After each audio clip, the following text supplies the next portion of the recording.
अस्सलाम वालेकुम। आज का हमारा टॉपिक है गाउस डाइवर्जेंस थ्योरम। इसके एक्सप्रेशन को देख लेते हैं।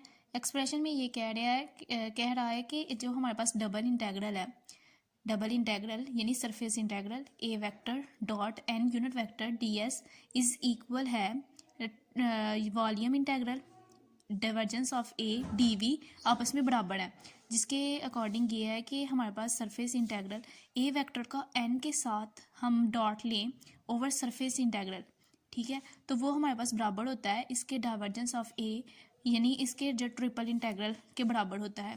तो ये इंटेग्रल दोनों बराबर हैं।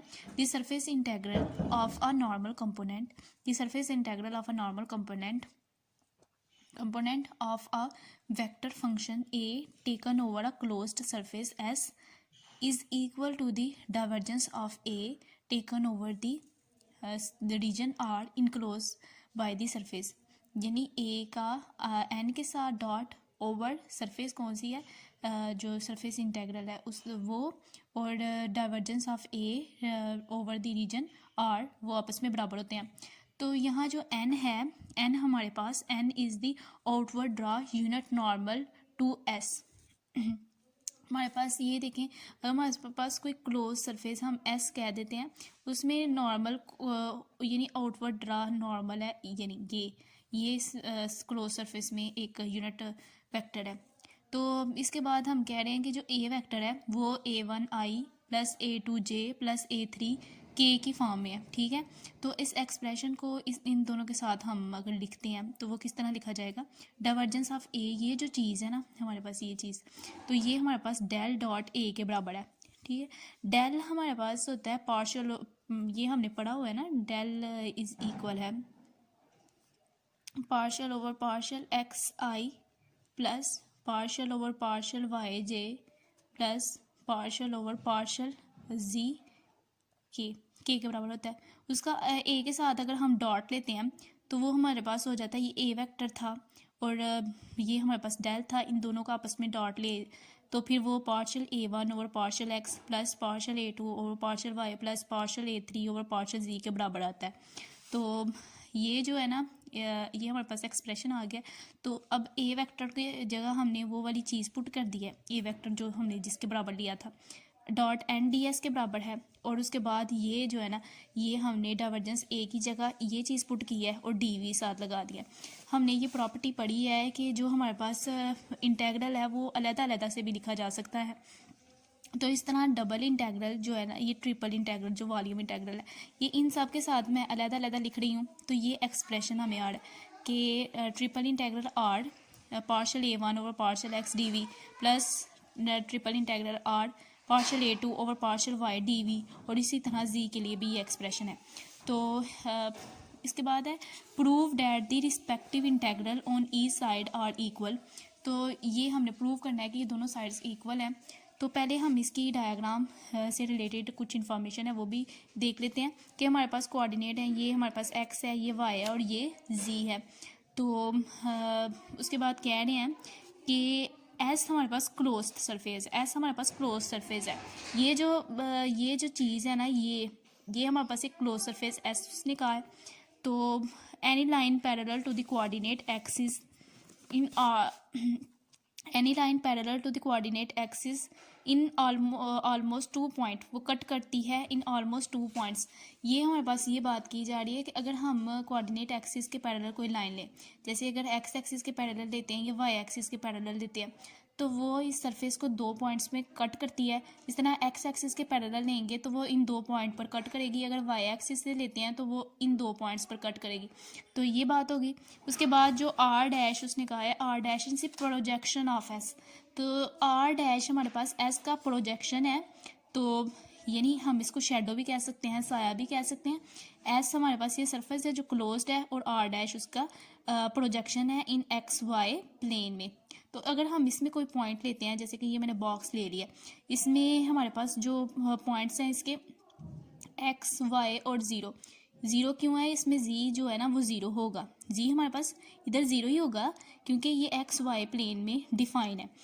और अगर हम इसके पैरेलल कोई लाइन लेते हैं, तो ये देखें मैंने ये एक पॉइंट लिया, एक इधर और एक इधर लिया है, तो वो जो है ना इसमें z वेरी करेगा और x और y कोऑर्डिनेट इसके सेम रहेंगे इधर और इधर। तो उसके बाद नेक्स्ट ये है कि डिवाइड द सरफेस, s जो है ना वो डिवाइड कर रही है S1 और S2 में। तो इसको इधर देख लें कि s जो है ना वो डिवाइड हो रही है, इसको अपर और लोअर जो है ना वो भी कह सकते हैं, पोर्शन में डिवाइड हो रही है। S1 ए का नाम दे दिया और S2 ए का नाम दे दिया, और इसमें जो फंक्शन डिफाइन है वो S1 पे z इज इक्वल है f1 xy है और S2 पे z इज इक्वल है f2 xy है। यह फंक्शन डिफाइन और अब हम ना ये मैंने जो आप लोगों को ऊपर बताया है कि ये ट्रिपल इंटीग्रल सबके बराबर है, अलग-अलग से लिखा जा सकता है सबके साथ। तो हम इनमें से किसी एक को भी हम जो है ना किसी एक को भी ना हम लेकर आगे इसकी डेरिवेशन कर सकते हैं। तो मैंने ये जो है ना ट्रिपल इंटीग्रल इसको लिया है। तो ये देखें, ये मैंने लिया है triple integral r partial a3 over partial z dv। ये हमारे पास बराबर है ये बस मैंने dv की जगह dz dy और dx लिखा है, ये चीज़ मैंने लिखी है इसके बराबर, ठीक है। और उसके बाद जो हमारे पास इसमें जो हमारे पास ये जो चीज़ है ना dz तक, इसको मैंने एक ब्रैकेट में कर दिया और dy और dx ये मैंने बाहर लिख दी हैं, ठीक है।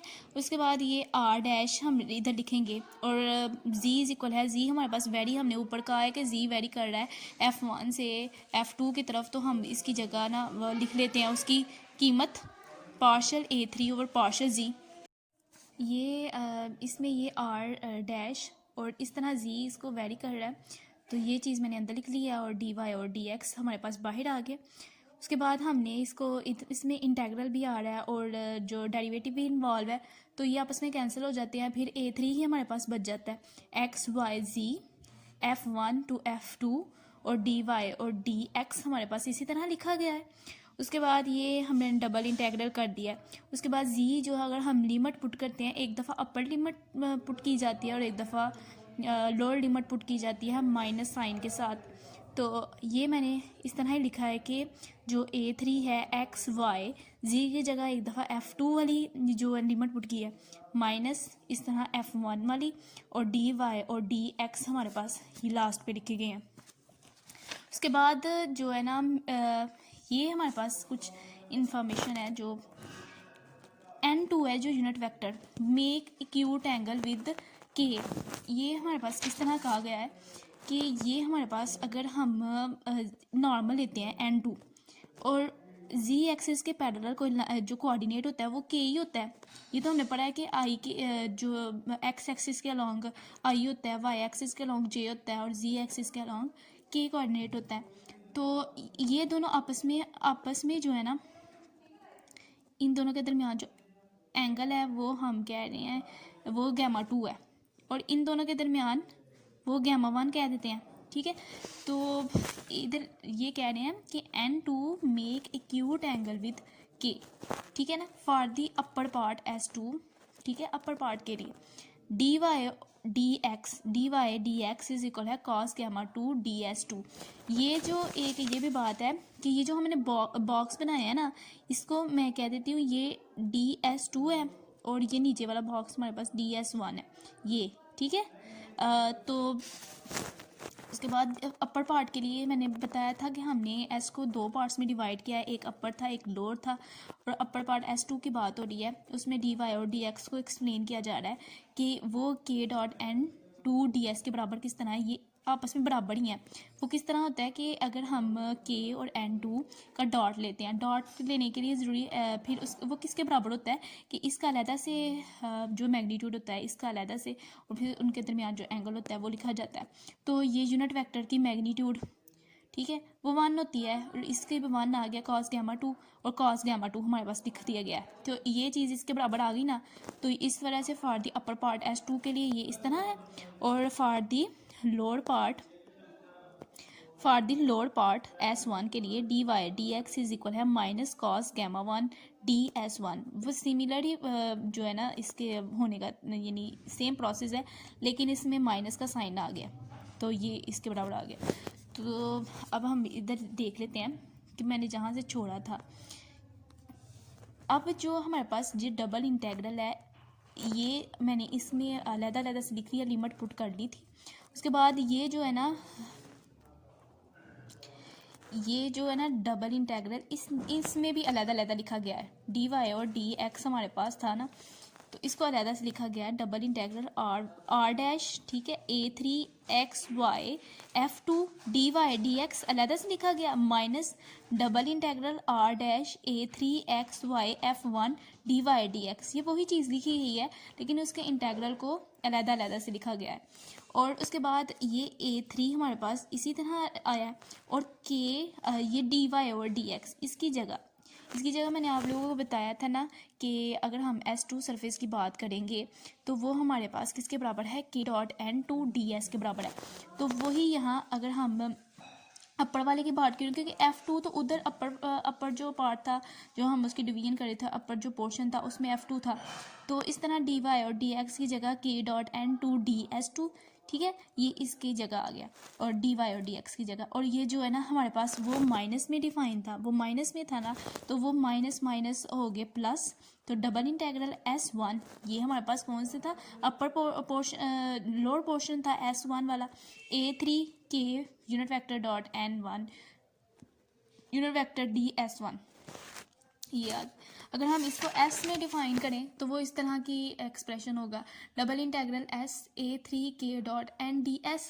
और इसी तरह जो हमारे पास सिमिलरली हमने a3 के लिए प्रूव किया, a1 के लिए प्रूव किया जा सकता है, a2 के लिए प्रूव किया जा सकता है, और ये इस तरह लिखा जा सकता है।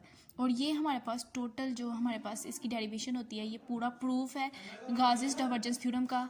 तो अगर आप लोगों को पसंद आया ना तो लाइक और शेयर करें अपने दोस्तों के साथ।